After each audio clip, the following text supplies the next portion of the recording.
Garantir espaço para que mulheres, pessoas negras e indígenas disputem eleições em condições mais equilibradas é um dos grandes desafios da democracia brasileira. Nos últimos anos, decisões do Supremo Tribunal Federal e do Tribunal Superior Eleitoral transformaram as regras do financiamento eleitoral e passaram a exigir que partidos políticos reservem parte dos recursos públicos de campanhas para candidaturas desses grupos historicamente subrepresentados. Na prática, essas medidas representam avanços importantes, mas estão longe de encerrar o problema. A distribuição interna desses recursos pelos partidos, a resistência ao cumprimento das cotas, as anistias concedidas a quem descumpre as normas e as fraudes em autodeclarações raciais mostram que ainda há uma distância entre o que a lei busca promover e o que acontece nas campanhas eleitorais.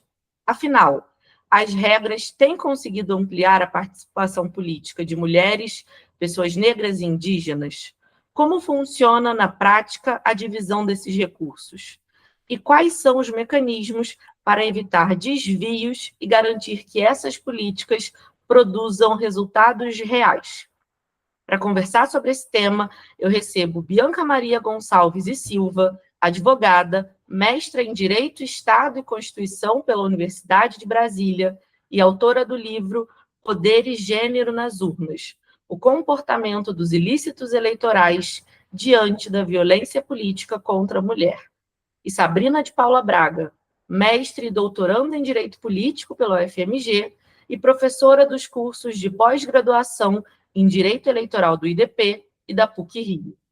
Olá, seja muito bem-vindo, seja muito bem-vinda. Eu sou Ana Paula Mendes e este é o Voto Aberto, o seu podcast sobre eleições e democracia. Bianca, decisões recentes do Supremo Tribunal Federal e do Tribunal Superior Eleitoral passaram a exigir que partidos destinem pelo menos 30% dos recursos públicos às candidaturas de mulheres. Eu queria começar pedindo para você explicar na prática o que foi decidido pelos tribunais superiores e como essa distribuição de recursos vem acontecendo dentro dos partidos.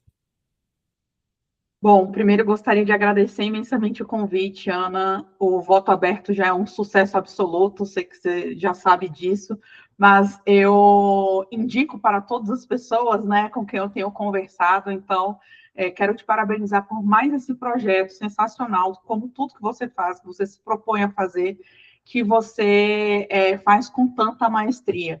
E quero também cumprimentar aqui minha querida amiga Sabrina, né, que está aqui conosco, e que vai falar tão bem, né? Já tive muitos debates sobre isso na época que começou essa discussão, né? Quando começou essa discussão da questão das cotas, eu e Sabrina tivemos a oportunidade de participar de um grupo de trabalho da Abradep, né? Em que a gente discutiu, fez algumas propostas nesse sentido, que evidentemente nossas propostas não foram acatadas, né? Mas que a gente continua aí nessa luta, né, para que mais mulheres, pessoas negras, pessoas indígenas possam, de fato, participar da democracia, né? Porque a democracia ela não é completa se todas as pessoas não estiverem representadas. Bom, vamos lá.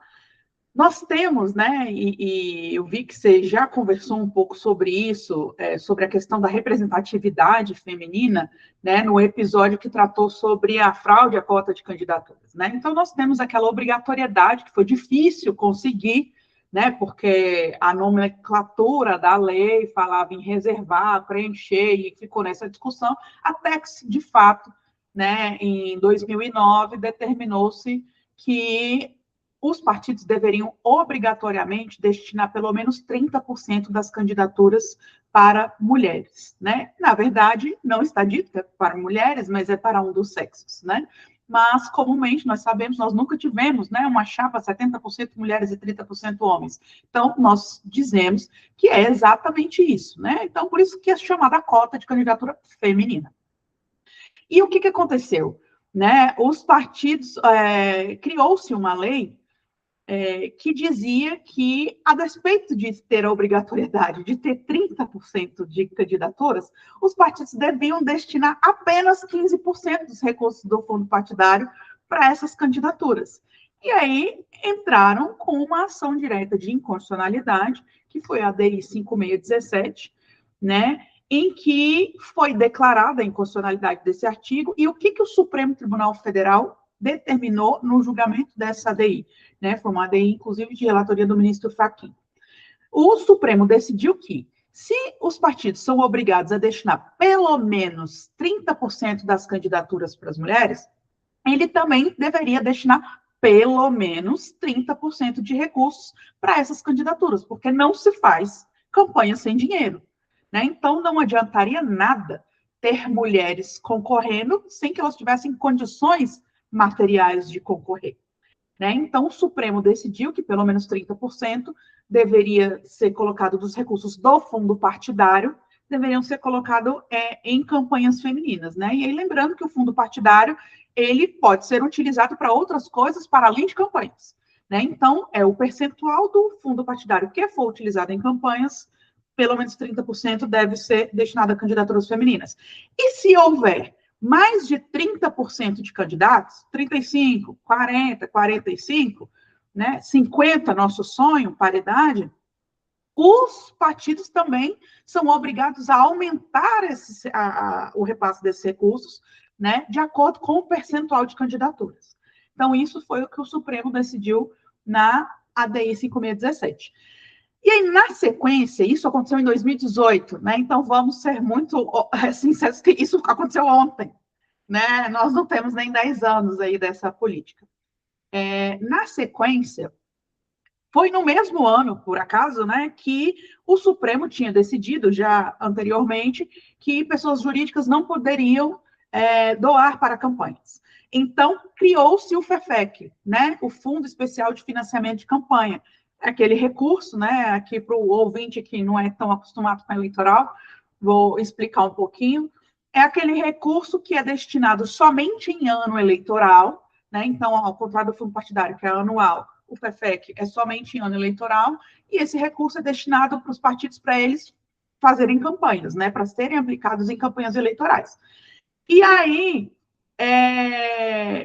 deputadas e senadoras em conjunto, ou seja, bancada feminina tanto da Câmara como do Senado, apresentaram uma consulta no TSE para verificar, né, na esteira do que tinha sido decidido na ADI 5617, para quê? Para saber se os recursos do FEFEC também deveriam acompanhar essa lógica que o Supremo estabeleceu para o fundo partidário, né? E, além disso, além dos recursos do FEFEC, o tempo de propaganda, né, de TV e rádio.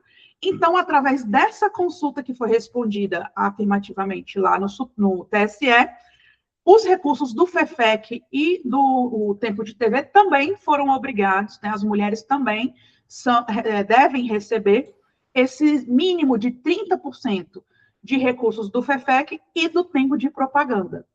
Então, basicamente, foi aí que começou a virada, né, da eleição feminina, digamos assim. Por quê? Porque até então a gente ficava ali num patamar de representatividade de 8%, 9%.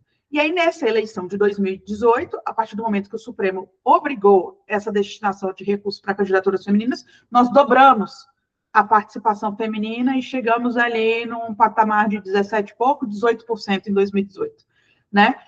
Então, foi por conta dessa destinação de recursos que a gente conseguiu, de fato, alcançar um pouco mais de representatividade, mas que ainda é muito ínfima, é muito pequena. Então, eu vou só pegar esse gancho aí no que você falou, que a participação feminina ainda é muito pequena, porque 2018 foi ontem e foi realmente a grande virada na participação feminina, porque também foi o ano que o TSE entendeu que a fraude à cota de gênero caçaria a chapa inteira, e pela primeira vez a gente teve uma análise qualitativa das candidaturas femininas, e não somente aquele critério formal no momento da análise do registro das candidaturas.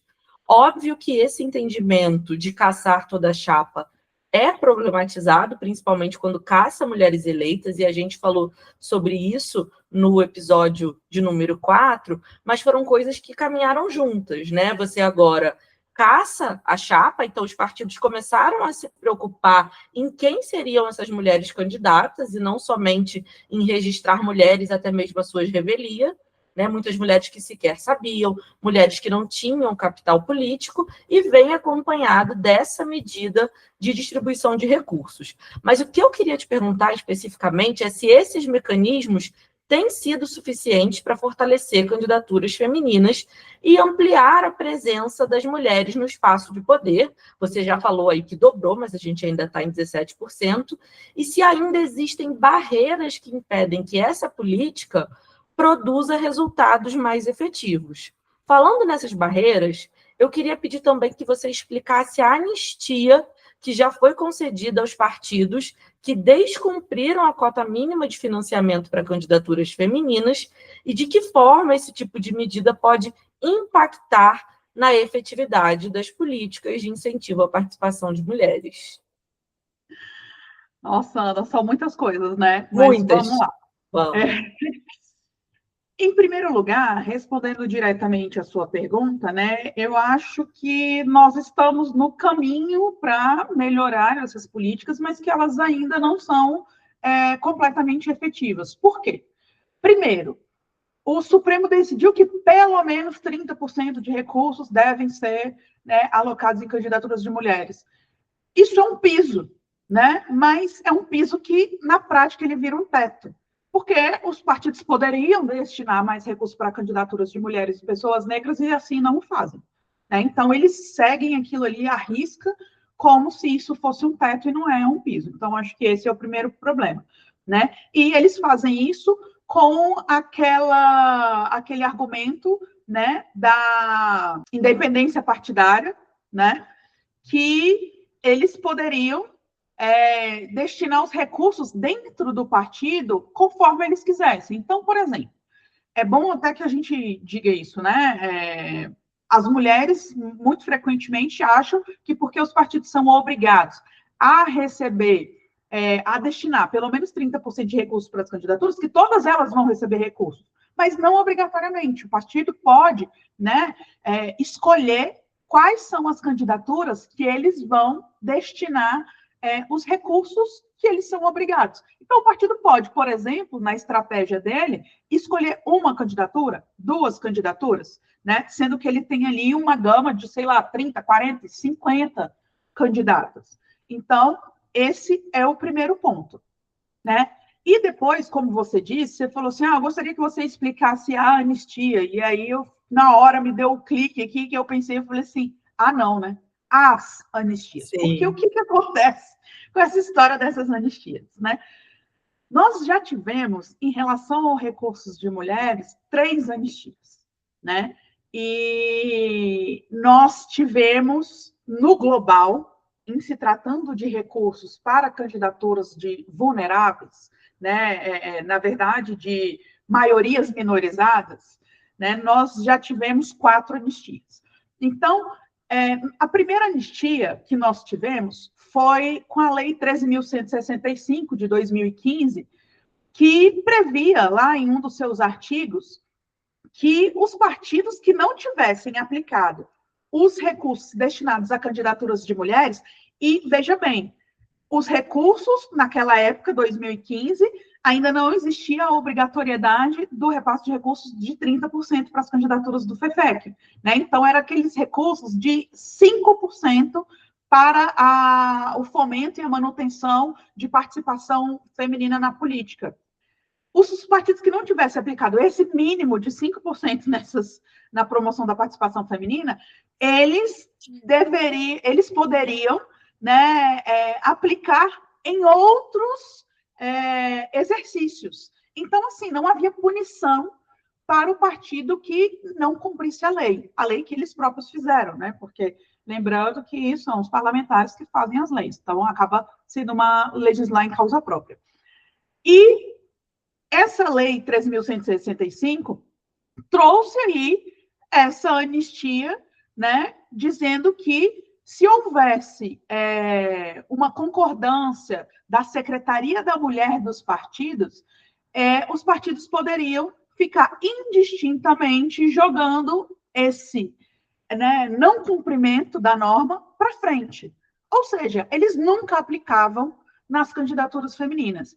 E esse artigo também foi objeto da ADI 5617. Então, ele também foi declarado inconstitucional.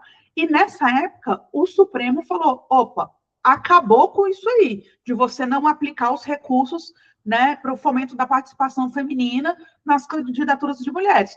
Você precisa aplicar até agora a eleição de 2018, que foi quando o Supremo julgou a ADI 5617. E aí, o que os parlamentares fizeram?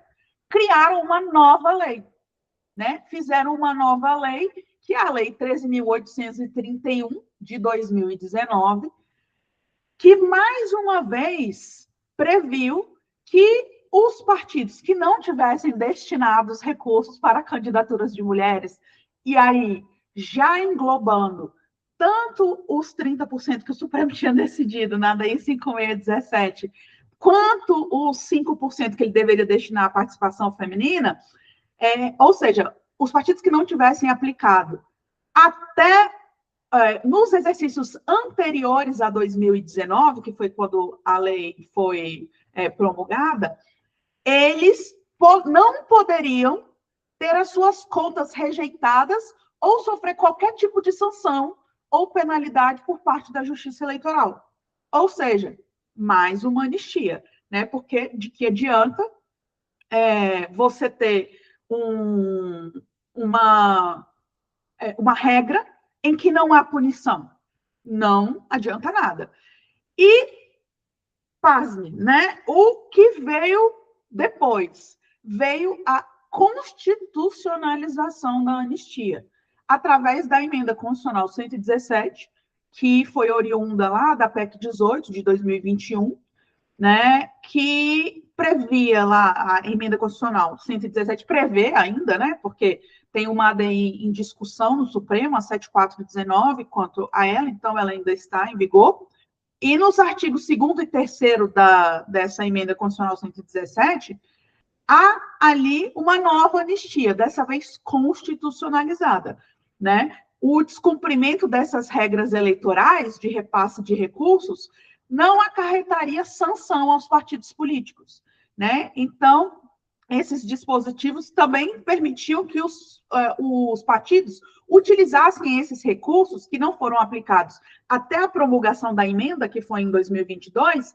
né? Ou seja, todos os recursos que não foram utilizados até 2022, os partidos podiam aplicar em eleições subsequentes. Então, nós vemos aqui que há uma constitucionalização da impunidade, né? Há um ciclo reiterado de estratégias de esvaziamento dessas ações afirmativas por parte do Congresso. E, mais recentemente, né, mesmo depois da emenda constitucional 117, e eu lembro muito claramente que quando a gente debatia no Congresso essa questão da emenda constitucional 18, né, sociedade civil, faço parte do Observatório de Violência Política contra a Mulher e atuo como coordenadora de articulação no Congresso nessas pautas, né, porque precisamos lembrar que a ausência ou a pouca destinação de recursos para candidaturas de mulheres constitui uma violência política financeira, né, uma violência política econômica. Então, quando a gente estava ali nos debates da PEC 18, né, que deu origem a essa emenda constitucional 117, a gente fez uma nota técnica que chamou a atenção para esse perigo, que era o perigo da constitucionalização da impunidade, né, o perigo da constitucionalização da anistia. E o que aconteceu na sequência?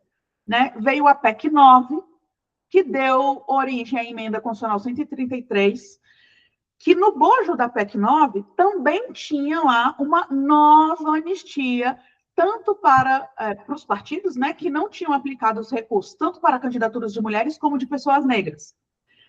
E no plenário, no dia da votação dessa PEC, a bancada feminina foi muito aguerrida, né, e conseguiu retirar do texto essas questões de anistia em relação aos recursos destinados às mulheres.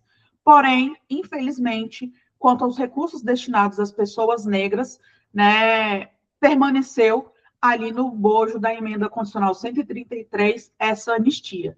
Né? E aí eu acho que a Sabrina vai falar muito melhor, né, do que eu sobre isso, porque a emenda constitucional 133, além de trazer essa nova anistia constitucionalizada, ela também colocou uma espécie de teto, né? Porque, enfim, diz que os partidos têm que destinar ali 30% dos recursos para candidaturas de pessoas negras, mas não obriga que esse percentual seja acompanhado ao percentual de candidaturas como o Supremo tinha decidido. Bianca, ouvindo você falar, eu acabei me recordando de outras questões que poderiam implicar essas barreiras. E uma coisa que eu vejo, principalmente nos processos de fraude à cota de gênero que eu acompanho, é uma tese do Ministério Público, mas que ainda não foi pacificada, no sentido de mulheres que recebem muitos recursos e têm poucos votos, que seria também uma outra modalidade de fraude. Porque como explicar o custo, né? A gente faz um cálculo ali do valor do voto. Então, como explicar uma mulher, por exemplo, que recebeu 150 mil reais e teve 100 votos? Ana, eu vou ousar lançar algumas dúvidas aqui em relação a essa Tese do Ministério Público. Por quê? Porque nós temos aqui, é curioso que eu sempre analiso isso, tento analisar essas questões de fraude a partir de casos concretos, né? Porque, enfim, vocês sabem, eu sou advogada, então eu chego, eu recebo, e nós do Observatório recebemos muitos relatos de mulheres que, né, sofreram esses tipos de violência política. E aí, nós temos aqui no Distrito Federal, por exemplo, nós só temos eleições de 4 em 4 anos, né? Nós aqui não temos prefeito, vereadores, então nós só temos deputados distritais, federais, senadores, governador. E na eleição passada, eu conheço mulheres que foram candidatas reais, né? E que receberam muitos recursos, né? 300, 400, 500 mil, né, contando doação de pessoa física com repasse do partido, e que tiveram 300 e poucos votos. Né? E são candidatas reais. E, assim, o que explicar? Por exemplo, aqui no Distrito Federal é muito curioso. Por quê? Porque nós temos um território pequeno, né, para uma quantidade relativamente grande de deputados distritais, né? Eu estou falando dessa candidatura, por exemplo, que eu estou aqui imaginando, era uma candidatura para deputado distrital, e assim, basicamente, todo mundo conhece alguém que vai ser candidato a deputado distrital, entendeu? Então, o voto é muito pulverizado, sabe? Eu, particularmente, não acho que essas mulheres necessariamente sejam candidatas fictícias, entendeu? Eu acho que esse tipo de correlação cara-crachá, ela é muito perigosa. Então, eu acho que precisa analisar o caso concreto. Da mesma forma, por exemplo, que eu acho um ponto muito sensível essa estratégia que está lá na súmula 73, de colocar a questão das contas padronizadas de mulheres como um problema. Entendeu? Porque as de homens são padronizadas. Quantas e quantas prestações de contas eu vejo que o gasto é R$1.000, 500 com contador, 500 de advogado.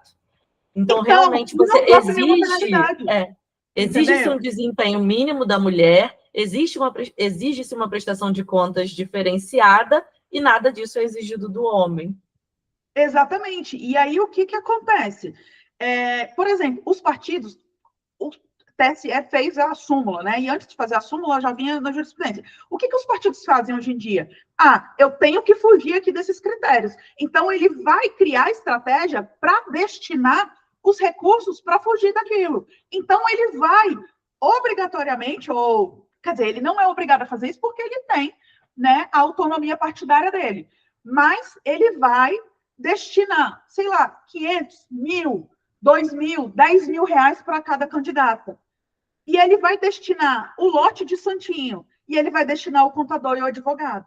Entendeu? Então, assim, por mais que essa mulher queira, de fato, fazer uma campanha, como que a prestação de contas dela não vai ser padronizada? Entendeu? E os homens têm, né, prestações de conta padronizadas, os homens têm votação zerada, os homens têm votação ínfima. Então, assim, é desproporcional você simplesmente pegar um caso concreto, cara crachá, e bater ali na súmula. E a súmula veio com o problema que, na minha opinião, é ainda um pouco maior, né? Porque ela fala um ou alguns dos critérios. Ou seja, se você tiver um daqueles critérios, aquilo já é um problema, né? E a questão, né, não é nosso ponto aqui, que nosso ponto é financiamento. Mas o que é uma votação ínfima? Né? Eu tenho muitas reservas quanto a isso. E esse caso do Ceará, por exemplo, está trazendo esse debate. Né? Candidata com 400 e poucos votos, né, em vários municípios.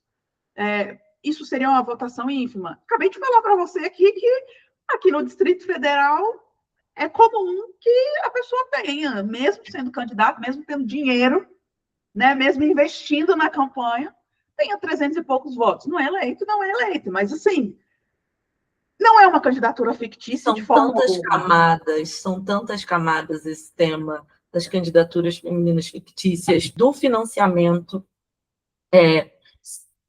Ouvir você falar isso, né, que você não enxerga como uma barreira a questão do valor do voto, né, você monetizar quanto custa um voto, mas colocar até mesmo a jurisprudência defensiva do TSE como uma barreira. Porque é um ônus desproporcional para as mulheres. Foi essa leitura que eu fiz, tá, Bianca? De que muitas vezes a jurisprudência defensiva do TSE acaba trazendo uma discriminação negativa também. E isso é tão complexo, são tantas... Não estou querendo botar palavras na sua boca, me corrija se eu estiver errado. Não, você está completamente correta e é o contrassenso democrático que a professora Marilda Silveira tanto fala. Né? A gente exige de mulheres muito mais do que a gente exige de homens. E o que acaba acontecendo com isso? As mulheres nunca mais querem ouvir falar de eleição e de política. Elas ficam absolutamente traumatizadas. Bianca, obrigada pela sua participação. Você aguarda só um momentinho que eu vou conversar com a Sabrina e eu volto com você. Sabrina, seguindo a lógica das ações afirmativas voltadas à participação das mulheres na política, o Tribunal Superior Eleitoral também passou a exigir que os partidos destinem recursos públicos às candidaturas de pessoas negras e de pessoas indígenas. Eu queria te pedir para explicar o que exatamente foi decidido pela Justiça Eleitoral e como essa distribuição deve ser feita na prática pelos partidos. Essas regras têm conseguido promover maior equidade no acesso aos recursos de campanha? Bom, vou começar fazendo minha audiodescrição. Meu nome é Sabrina Braga, eu sou uma mulher negra de pele preta, tenho cabelos grisalhos, curtos e cacheados, estou usando brincos dourados, um batom cor-de-rosa, estou usando uma camisa com estampas nas cores laranja, lilás e bege, e estou sentada à frente de 2 estantes pretas com alguns livros.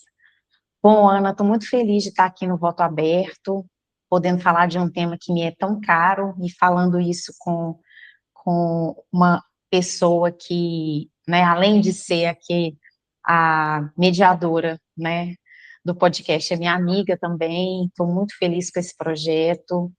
É um projeto que nasceu um pouquinho depois da Antônia, né, nasceu aí na licença maternidade, e eu acho que eu vejo uma importância, para além de todo o conteúdo que você está trazendo, tantas pessoas maravilhosas que têm passado por aqui, eu vejo também a importância disso para que as pessoas possam ver que existe muita potência também na maternidade, né? A maternidade não é um lugar que nos limita, muito pelo contrário, eu acho que é um lugar que nos potencializa, porque a gente vê que dá conta de fazer ainda mais coisa do que fazia antes, mesmo tendo muito mais atividade para fazer, do que tinha antes.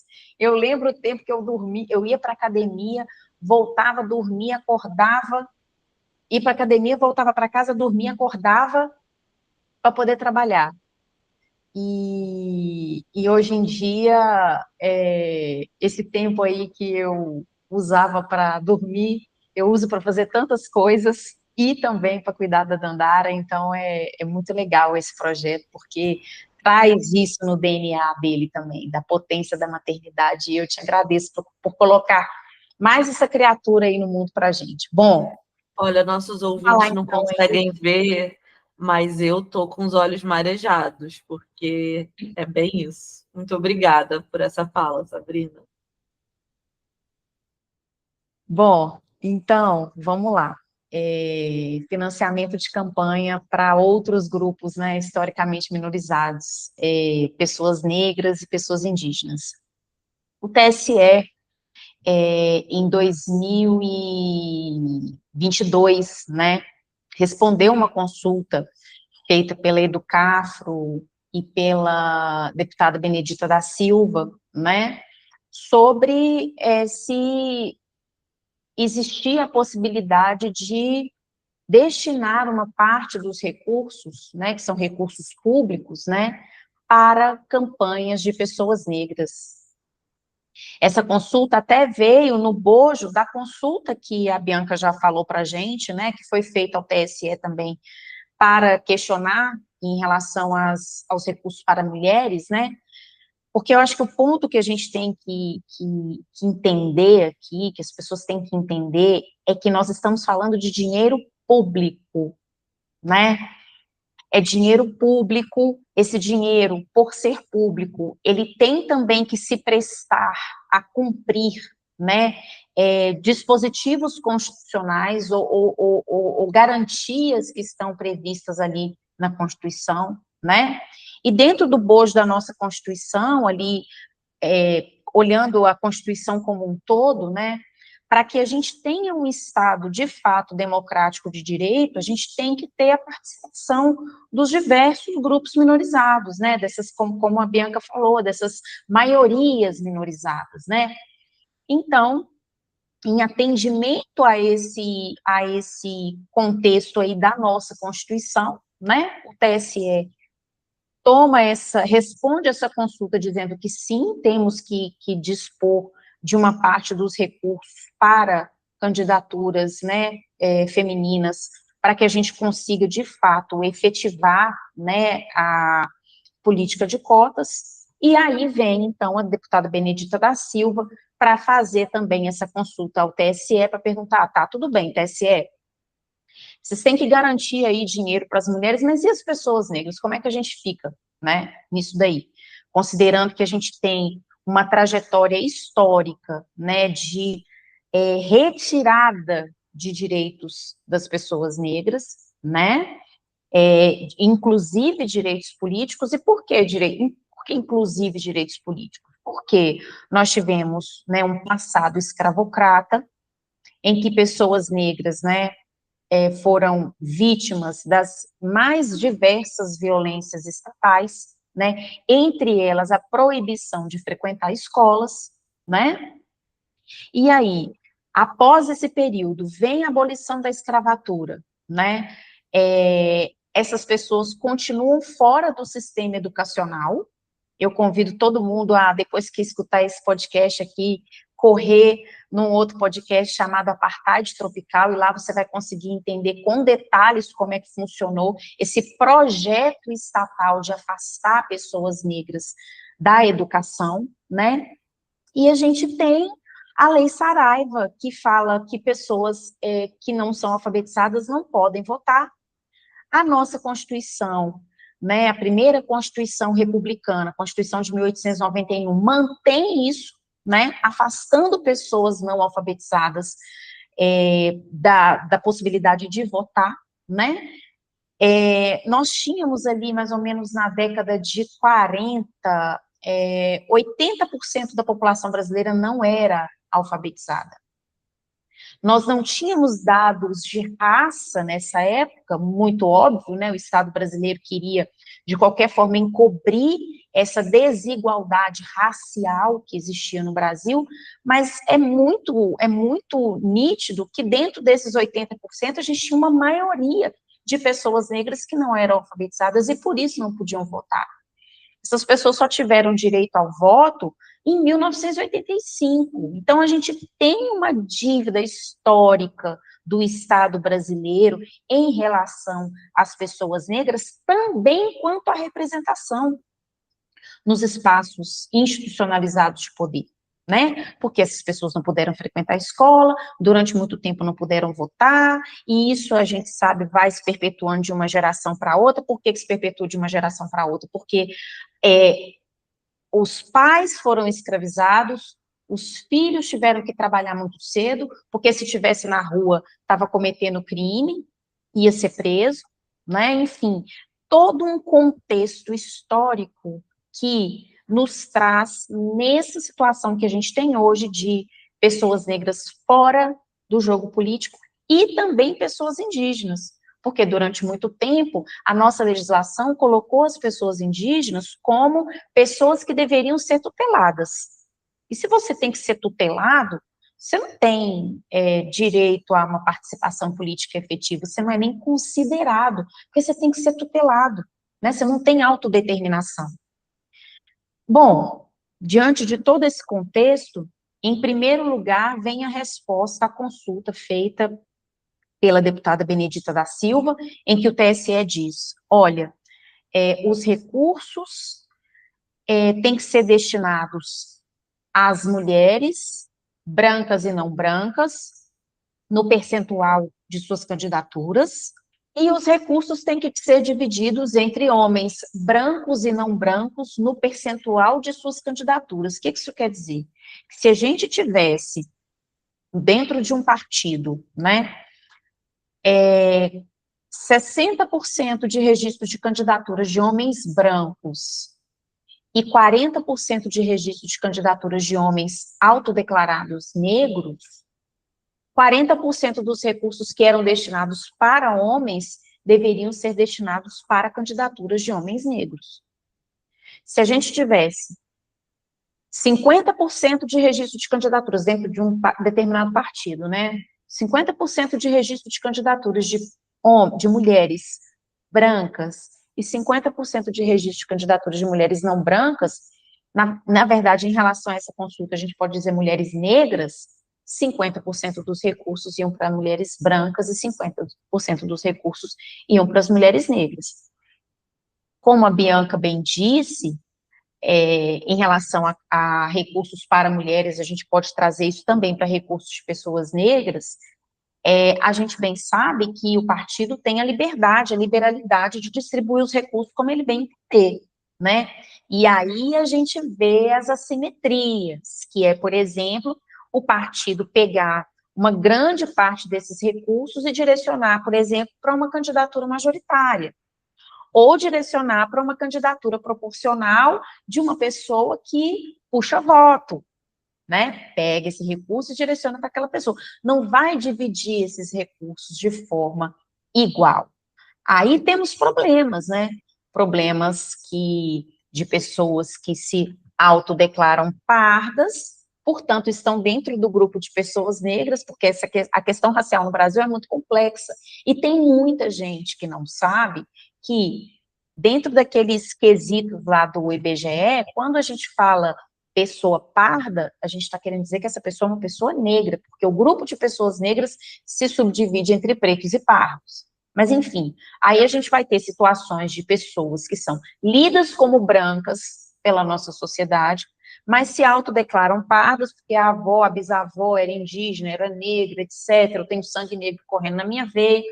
Essa pessoa não passa pelo processo de ser racializada como negra e, por isso, não vai sofrer o racismo, né, com todas as suas tecnologias aí, e essa pessoa vai receber recursos que deveriam ser direcionados para pessoas que, de fato, precisam dessa política pública, né?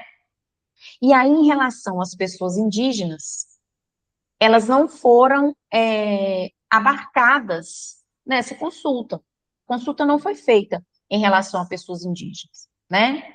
Mas aí, em seguida não, né? No outro processo eleitoral, né, a gente tem, então, uma consulta, que foi de novo feita ao TSE, né? Dessa vez a consulta foi feita pela deputada Célia Chacriabá, em que ela pergunta, TSE, mas e as pessoas indígenas? Como é que a gente vai fazer? Né? Não vai ter um percentual também para pessoas indígenas? E aí, esse processo, essa consulta foi pautada, o relator foi o ministro Nunes Marques, né? E aí, o TSE acompanha o relator para dizer que também em relação às pessoas indígenas, né, pelo fato delas terem sido também vítimas do Estado brasileiro, se a gente tem, né, se a gente teve o genocídio indígena, se a gente teve um alijamento das pessoas indígenas desse processo político, isso é graças ao Estado brasileiro, então o Estado brasileiro também tem uma dívida em relação a esse grupo de pessoas, e para isso a gente tem então uma política afirmativa de promoção da representatividade também de pessoas indígenas com o direcionamento de recursos, né, dos fundos públicos, fundo partidário, fundo de financiamento de campanha, tempo de rádio e TV, porque aqui a gente não está falando só de dinheiro, a gente está falando de propaganda também, tempo de rádio e TV, para pessoas indígenas na proporção dessas candidaturas. Uma coisa que me chama a atenção nesse tema do financiamento dos grupos minorizados, como você sempre fala, Sabrina, é que tudo foi fruto de ativismo judicial. Porque a gente não vê, a gente sempre fala aqui no podcast que o legislador eleitoral, ele legisla em causa própria.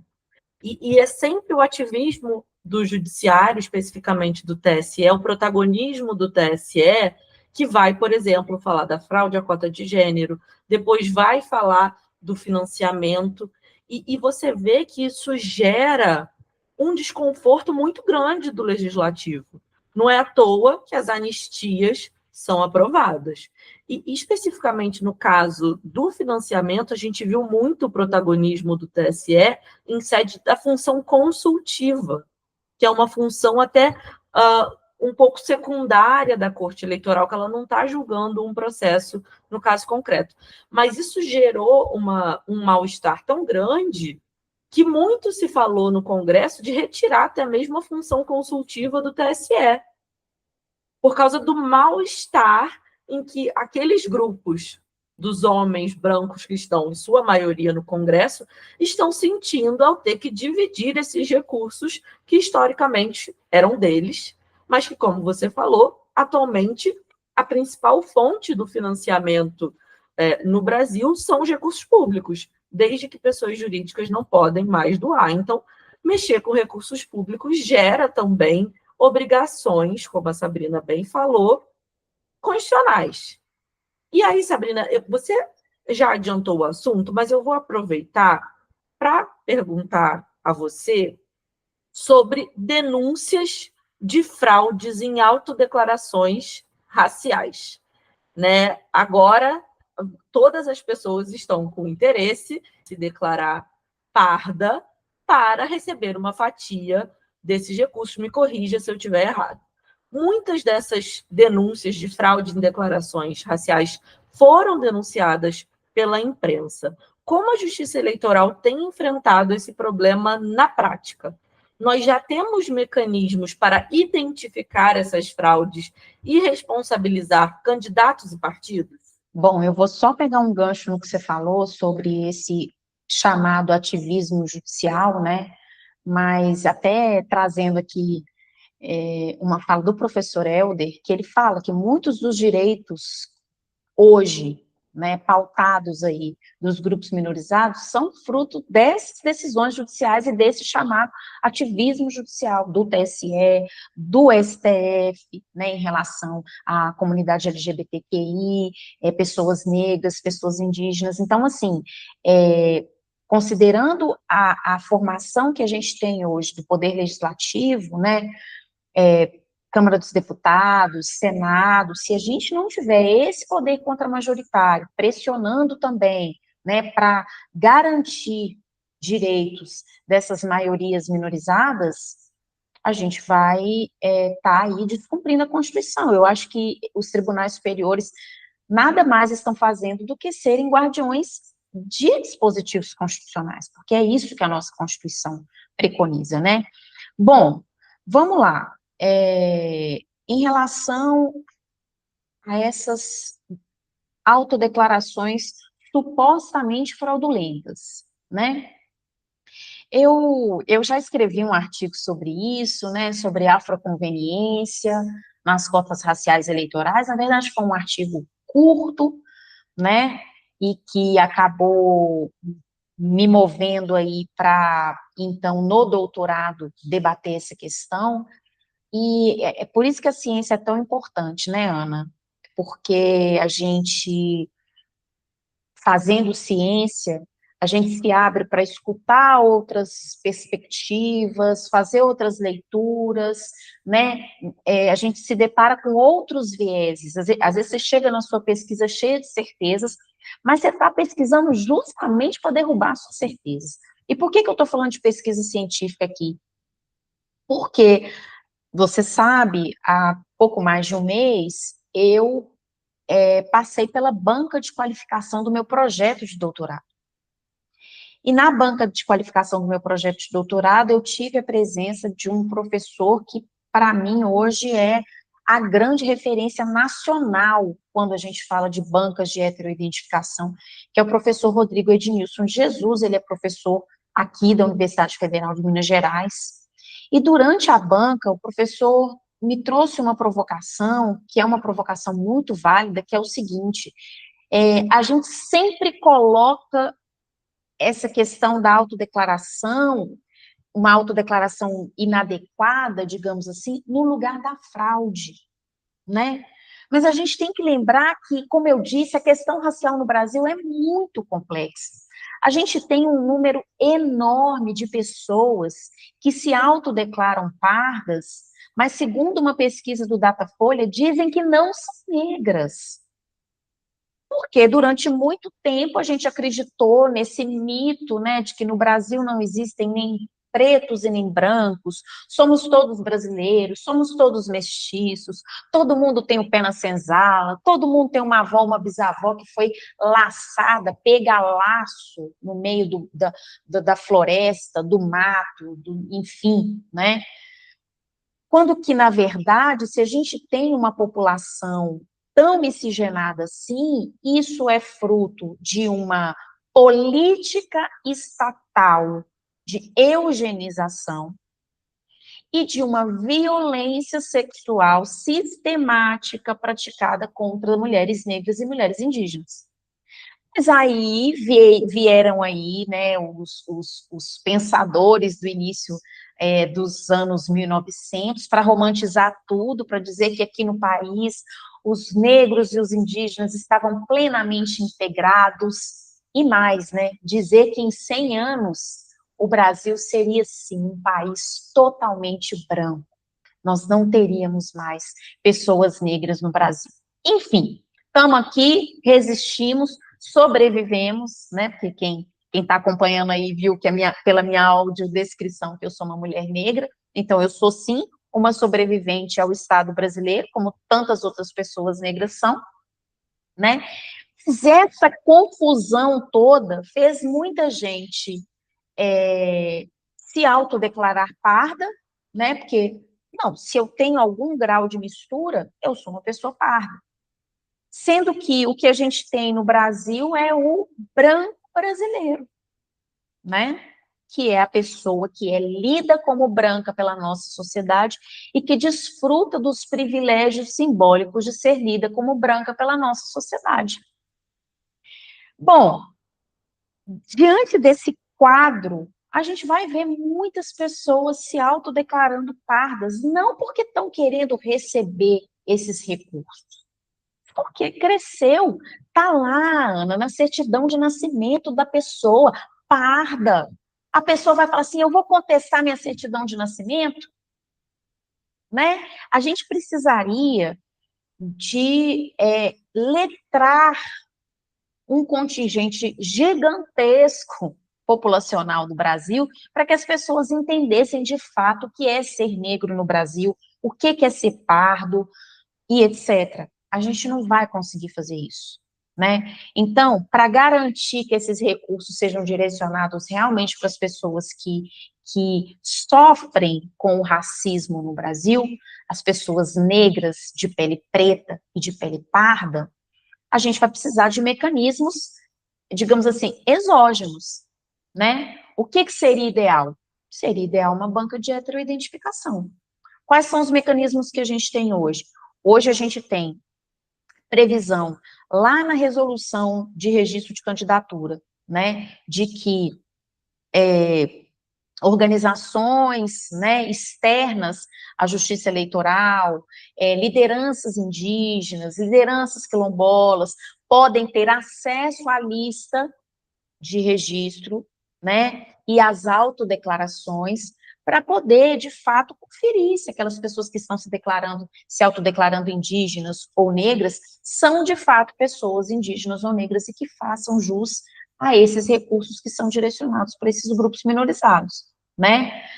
Agora, esse mecanismo está sendo eficiente, está sendo eficaz? Ana, eu ainda não posso te responder, até sob pena de tomar um pito aqui das minhas orientadoras, né, ministra Edilene Lobo é uma delas, e professora Adriana Campos, porque essa é a minha pergunta de pesquisa. Será que esses mecanismos estão sendo eficientes, né, estão sendo eficazes, para a gente verificar se os recursos estão mesmo sendo direcionados para quem deveriam ser direcionados? Bom, é a pergunta que eu estou tentando responder, vou tentar responder aí nos próximos 2 anos escrevendo a tese, mas a gente já tem alguns indícios, por exemplo, nós temos um RESP lá no TSE, né, de um processo de prestação de contas, em que o PSDB do Sergipe, né, foi condenado a devolver recursos para o Tesouro Nacional, porque direcionou os recursos, né, para uma candidatura de uma pessoa que se autodeclarou parda, mas que, quando a gente vê a foto da pessoa, Ana, a gente vê que essa pessoa é lida como branca pela nossa sociedade.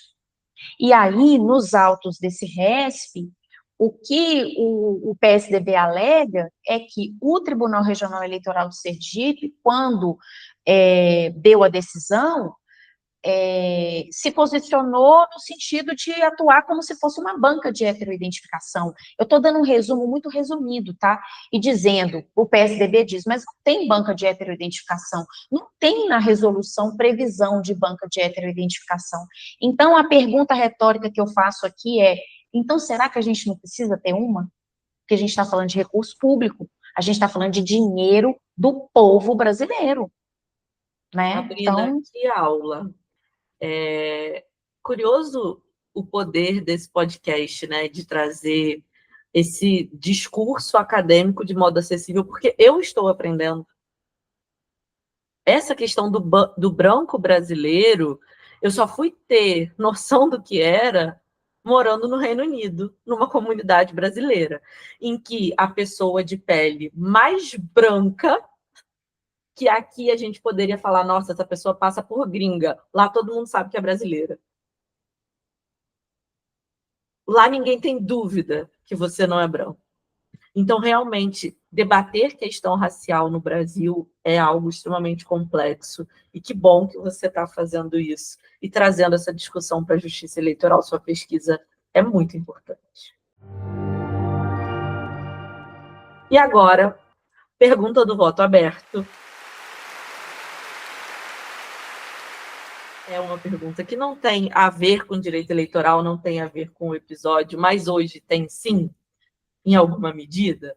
A gente está falando aqui dos grupos subrepresentados, né? Que não necessariamente são minorias, pelo contrário, a gente sabe que mulheres são maioria da população brasileira, mas que são superrepresentados. Então, vamos olhar aqui para o homem que está, em sua maioria, no Congresso, que são os homens brancos, heterossexuais, e aqui espero que tenhamos ouvintes também nesse perfil, porque isso é muito importante. Espero tê-los como aliado nesse debate, mas a minha pergunta para vocês é a seguinte: se vocês pudessem ser um homem branco por um dia, o que você faria? Bianca. Nossa, não sei nem o que eu faria, porque a autoestima do homem branco hétero é uma coisa. Ai. Deveria ser encapsulada, né? Eu estaria lá no Congresso, como é que é?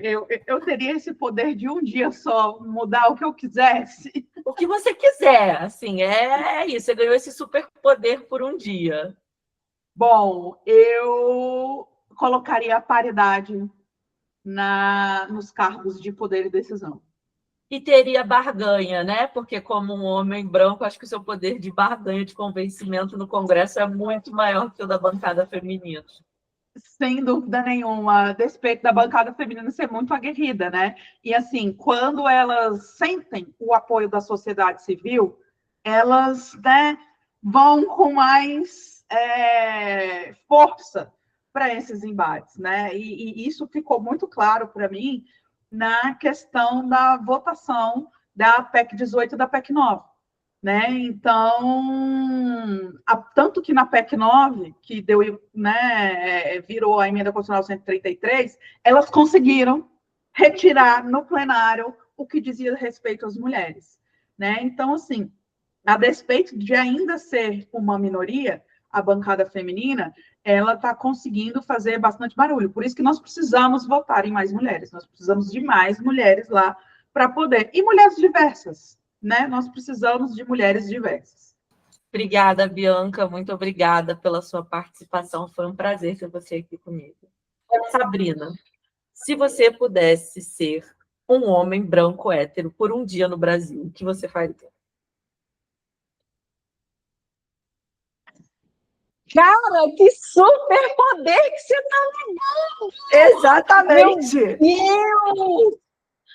Você quer voar, você quer se teletransportar, você no quer... Brasil. Cara, nossa! Ai, é tanta coisa que eu ia poder fazer. Minha autoestima, cara, minha autoestima. Eu ia ligar para mandar uma mensagem para minha terapeuta, que você conhece muito bem, Ivanete, nossa guerreira Ivanete. Eu ia mandar uma mensagem para Ivanete falando: Ivanete, cancela tudo, porque agora eu sou um homem branco, hétero no Brasil. A minha autoestima está lá no céu, minha querida. Eu não preciso mais de terapia. Não. Cara, o que eu faria se eu fosse um homem branco, hétero no Brasil? Eu ia sair do supermercado, ia jogar a notinha fora, não ia me preocupar que eu tinha que sair com a notinha de dentro do supermercado, porque eu não ia ter medo de alguém me parar no supermercado para conferir se o que está na notinha é o que está no carrinho. Eu não ia mais ter medo quando eu estou em aeroportos, né? Porque o aeroporto é um lugar que dá muito gatilho na gente. Nossa, ainda sendo homem, gente, são tantas possibilidades, assim. Eu ia escrever uma tese meia boca, porque, né, afinal de contas, né, eu não ia ter tanta autoexigência, né, porque a minha autoestima ia me permitir escrever uma tese meia boca, né, e com certeza eu estaria ocupando um cargo alto de gestão em algum lugar com o meu currículo, né, se eu fosse um homem branco hétero. Então, para começar, eu já ia comprar um voo também. De 6 lugares. Ai, cara, a gente ri, mas é triste. É triste demais, mas a gente segue resistindo, e você ainda mais, como mulher preta, doutoranda, mãe solo, podemos falar mãe solo no Brasil. Eu te admiro muito, Sabrina, muito. Que honra ser sua amiga. A admiração é mútua, minha amiga, e eu agradeço muito esse espaço, porque eu posso trazer essas questões de uma forma leve também, mas demonstrando para as pessoas que, aqui falando da Sabrina, né, eu não falo tudo isso só porque eu sou mulher preta. Não, cara, estudo, tudo que eu trago aqui é fruto de muito estudo, é fruto de muita pesquisa, né? Eu escuto um podcast, anoto as referências, vou lá, leio o texto, procuro a lei. Então, é tudo muito embasado, sabe? Eu gosto de falar isso com as minhas alunas e meus alunos, que quando eu trago esses recortes, eu não estou trazendo esses recortes porque, eu sou a sofredora do mundo. Não, inclusive eu sou uma pessoa muito resiliente, né? Tive que construir essa resiliência sendo uma mulher preta, estando nesses espaços em que eu estou, né? Acadêmicos, profissionais e tudo, né? E eu não queria trazer só um discurso de, porque eu sofri racismo. Não, isso tudo é muito estudo, é muita leitura, é muito embasamento. Tudo que está sendo dito aqui tem todo um contexto por trás, né, de pesquisa, né, porque é isso, é ciência, a gente sempre tem que estar atento e atenta para a ciência, né, a gente às vezes a gente está vivendo uns momentos aí em que a ciência é tão questionada, né, mas as pessoas não pensam que para a gente chegar no resultado de uma tese, a gente já se questionou várias vezes, né, a gente tenta trazer outras leituras, porque eu acho que a coisa mais bonita que tem na ciência é quando você traz uma hipótese e sua hipótese é derrubada no final da pesquisa. Significa que você olhou tudo, né? Se abriu para todas as possibilidades. E, enfim, o que a gente está falando aqui é ciência, né? Não é só vivência, mas a gente nunca pode, claro, ignorar que nós somos pessoas fazendo ciência, né? E principalmente enquanto mulheres fazendo ciência, nós somos atravessadas por opressões enquanto a gente está pesquisando, né? E, obviamente, essas opressões vão deixar impressões na gente, né? Nos nossos corpos, na nossa vida, na ciência que a gente produz. Obrigada, Sabrina. Obrigada por ter aceitado o convite. Um beijo. Um beijo grande para todos os ouvintes do Voto Aberto e para você e para Tonton. Beijo. Beijo, amiga. Tchau, obrigada.